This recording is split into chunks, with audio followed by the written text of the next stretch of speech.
Hello children, आज हमने water cycle पढ़ा था। मैं एक बार फिर से उसको रिवाइज करवा रही हूँ। वाटर साइकिल में हमने क्या देखा था कि पानी एक साइकिल की तरह से काम करता है। जहाँ से शुरू हुआ वहीं पे आके वापस आ जाता है और एक साइकिल की तरह घूमता है, इसीलिए इसको वाटर साइकिल कहा जाता है। आप सबने देखा होगा, जब आप धूप में कपड़े सुखाते हो, गीले कपड़े, थोड़ी देर बाद वो सूख जाते हैं, पानी कहाँ चला जाता है। आप अगर धूप में थोड़ा सा पानी रख देते हो बाउल में, वो पानी थोड़ी देर बाद अपने आप सूख जाता है, आपको दिखाई नहीं देता कहाँ गया वो पानी। आपको लगता है कि पानी तो सूख गया, लेकिन सूखने के बाद पानी जाता कहाँ है। वो पानी स्काई में चला जाता है, आसमान में, इन्वायरमेंट में आ जाता है। इसी को कहा जाता है इवेपोरेशन। इवेपोरेशन इवेपोरेशन पहला स्टेप है वाटर साइकिल का। इसमें क्या होता है, जो भी पानी होता है, चाहे वो रिवर का हो या सी का हो या लेक से हो या पॉन्ड से हो या गीले कपड़ों का हो, कहीं से भी पानी हो, पानी धूप में वो सोख ली जाती धूप, उसको वो सूख जाता है, उसी को कहा जाता है इवेपोरेशन। पानी स्काई में चला गया इवेपोरेशन की प्रोसेस में। उसके बाद क्या होता है, स्काई में जाने के बाद पानी की छोटी छोटी जो वेपर्स के फॉर्म में गया है, वो भाप की फॉर्म में उड़ा है, वो फॉर्म कंडेंस हो जाते हैं, मतलब आपस में मिल जाते हैं वो भाप और वो वेपर्स। और उसके बाद क्या बन जाता है, क्लाउड्स, बादल। और जब बहुत सारे बादल इकट्ठा हो जाते हैं तो वो पानी को कैरी नहीं कर पाते और वो पानी फिर से बरसात के रूप में ज़मीन पर आ जाता है, वापस से नदियों में आ जाता है और समुद्र, लेक या पौंड, इनमें दोबारा से आ जाता है बरसात की फॉर्म में। इसको कहा जाता है प्रेसिपिटेशन। Precipitation, PRECIPITATION, precipitation. मतलब क्या है, वाटर साइकिल में पानी यहाँ से शुरू हुआ, उड़ा, इवेपोरेशन हुआ उसका, फिर उसकी कंडेंसेशन हुई, फिर वो बादल बनकर वापस से ज़मीन पर उसी जगह आ गया। और इस तरह से ये क्या होता है, ये एक साइकिल की तरह काम करता है। इस तरह से जहाँ से गया वहीं से वापस आ गया, इसीलिए इसको कहा जाता है वाटर साइकिल।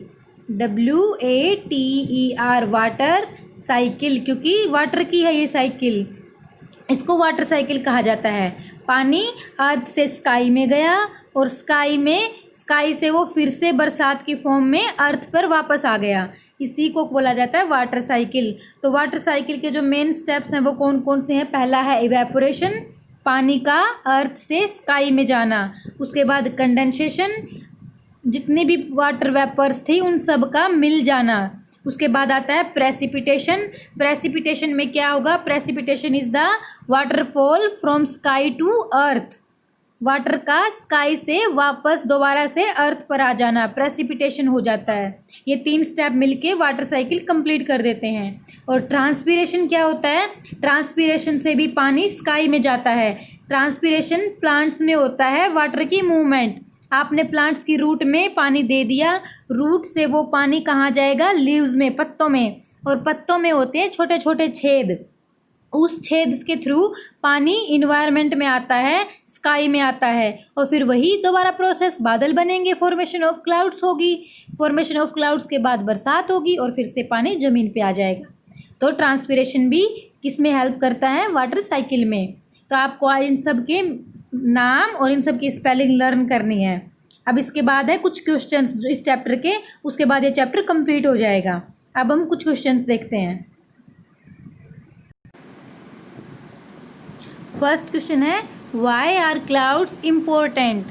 क्लाउड्स अपने लिए इम्पोर्टेंट क्यों हैं। बादल अगर नहीं बनेंगे तो क्या हो जाएगा, अगर बादल नहीं बनेंगे, फॉर्मेशन ऑफ क्लाउड्स नहीं होगी तो बरसात नहीं होगी, और अगर रेनिंग नहीं हुई तो फिर हमें पानी की कमी हो जाएगी। जितने भी लेक्स हैं, पॉन्ड्स हैं या फिर रिवर्स हैं, सी हैं, वो सब सूख जाएंगे और पानी की कमी से तो हम भी प्यासे मर जाएंगे और प्लांट्स भी ड्रॉपिंग हो जाएगी, प्लांट्स की भी। तो इस तरह से क्लाउड्स हमारे इम्पोर्टेंट क्यों हैं। Clouds are important as they bring rain, क्योंकि क्लाउड्स ही बरसात को लाते हैं, रेन को लाते हैं, इसलिए वो इम्पोर्टेंट हैं। नेक्स्ट क्वेश्चन है, what did the banana tree give to Appu. Appu एक एलिफेंट का नाम था ना चैप्टर में, तो बनाना ट्री ने अप्पू को क्या दिया था। Banana tree gave ripe bananas to Appu, पके हुए केले मिले थे उसको बनाना ट्री से, केले के पेड़ से अप्पू को। नेक्स्ट क्वेश्चन है, why did Appu need water. Appu को पानी क्यों चाहिए था? क्यों चाहिए था उसको पानी?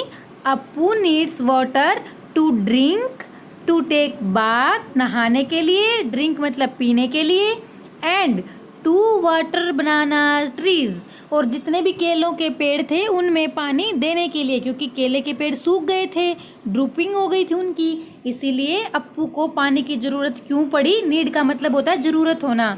ज़रूरत क्यों पड़ी? ड्रिंक पीने के लिए, टेक बाथ नहाने के लिए, और वाटर बनाना ट्रीज और पेड़ों को पानी देने के लिए। Next question is why do we need water? हमें पानी की ज़रूरत क्यों होती है? We need water to stay alive. अगर हमें पानी नहीं मिलेगा तो हम मर जाएंगे। स्टे अलाइव का मतलब होता है जिंदा रहने के लिए। And for our body to function properly, और ताकि हमारी जो बॉडी है वो अच्छे से काम कर पाए। हम जितने दिन भर के काम करते हैं हमें प्यास लगती है, बॉडी में जब पानी की कमी हो जाती है तो ही हमें प्यास लगती है।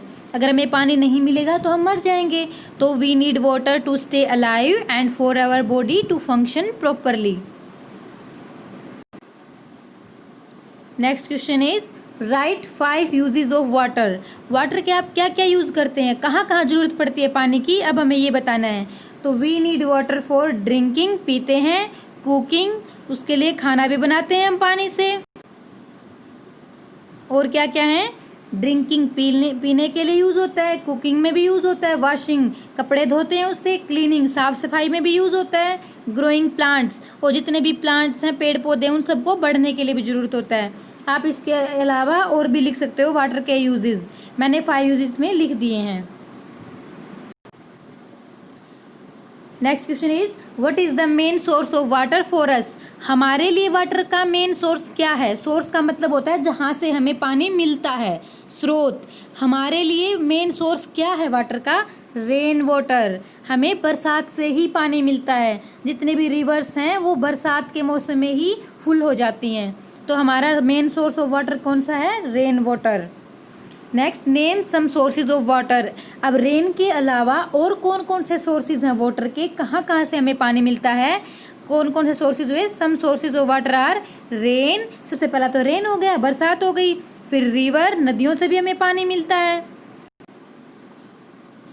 उसके बाद रिवर, वेल, कुओं से, पॉन्ड, और फिर और क्या हो सकता है? लेक, हमें झीलों से भी पानी मिलता है। Last question is right few lines on rain. बरसात के ऊपर आपको कुछ लाइनें लिखनी है। तो फर्स्ट लाइन है rain is the main source of water for us. ये हम पढ़ चुके हैं कि हमारे लिए मेन सोर्स ऑफ वाटर कौन सा है? Rain. Rain water keeps jungles green. अब जंगल में बड़े बड़े जंगल होते हैं, गहरे जंगल होते हैं, उनमें इतने सारे प्लांट्स होते हैं, पेड़ ट्रीज होते हैं, उनको पानी देने के लिए तो कोई भी नहीं जाता। तो उनको ग्रीन रखने के हेल्प कौन करती है? ग्रीन रखने के लिए उनको हेल्प रेन करती हैं। तो rain water keeps jungles green. जितने भी जंगल्स हैं उनको ग्रीन रखने का काम रेन करती है। Rain water keeps rivers, lakes and ponds full. अगर रेन नहीं आएगी बरसात तो नदियाँ भी सूख जाएंगी, लेक्स झील भी सूख जाएंगी और तालाब भी सूख जाएंगे। इनको फुल रखने का काम रेन करता है। Plants become like new from rain. और जब बारिश होती है तो प्लांट्स एकदम से नए जैसे होते हैं। क्यों? क्योंकि उनकी सारी डस्ट धुल जाती है, एकदम से वो नए जैसे लिखने लग जाते हैं। तो ये सारे क्वेश्चंस आपको लिखने हैं और लर्न करने हैं इनको कल। आज आपको 4 स्पेलिंग लर्न करनी है, इवेपोरेशन, कंडेंसेशन, प्रेसिपिटेशन और ट्रांसपीरेशन।